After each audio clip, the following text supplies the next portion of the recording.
அல்லேலூயா. அதனால தான் வேதம் சொல்லுது, நீங்கள் எப்படி இருக்கணுமா? தெளிந்த புத்தி உள்ளவர்களாய். எப்படி இருக்கணுமா சொல்லுங்க? தெளிந்த புத்தி உள்ளவர்களாய். तो वचन कहते हैं आप तो ज्ञान होना चाहिए. அது உலக அன்பின் வாழ்த்துக்கள். நாம் பரலோக அன்பினால் நிறையப்பட்டிருக்கிறவர்களுக்கு உலக அன்பு தேவையில்லை. परमेश्वर के प्रेम से भरा हुआ होने वाले को ये संसार के प्रेम नहीं चाहिए. ரட்சிக்கப்படுறதுக்கு முன்னால நானும் காதல் கத்திரிக்காய் என்று ஓடிக்கொண்டிருந்தேன். उद्धार पाने के पहले मैं भी प्रेम करता था. ரட்சிக்கப்பட்ட பிற்பாடு என் காதலை நான் கண்டுபிடித்தேன். उद्धार पाने के बाद मैं चुन सका क्या सच्चा प्रेम होता है. ஒரு தீர்மானம் எடுத்தேன். मैं योजना किया, உம்மை தவிர வேற யாரையும் நான் நேசிக்க மாட்டேன். आपके सिवा कोई भी मैं प्रेम नहीं करूं. உம்முடைய முழு அன்பையும் எனக்கு காண்பித்திருக்கிறீர். என் முழு அன்பையும் நான் உமக்கு கொடுக்கிறேன்.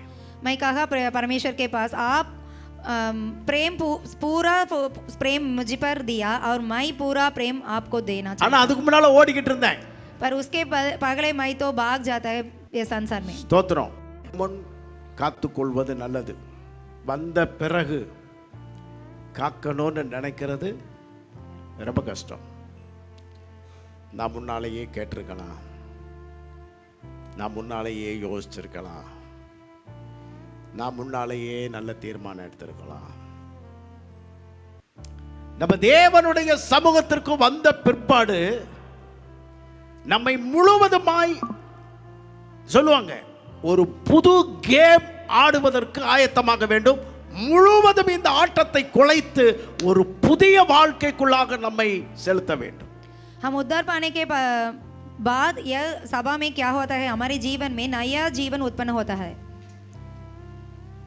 அல்லேலூயா. ஒரு காலத்துல உலக அன்பு உண்மைன்னு ஓடிக்கிட்டு இருந்த எனக்கு பரலோக அன்பு தான் உண்மைன்னு விளங்க பண்ணினார்.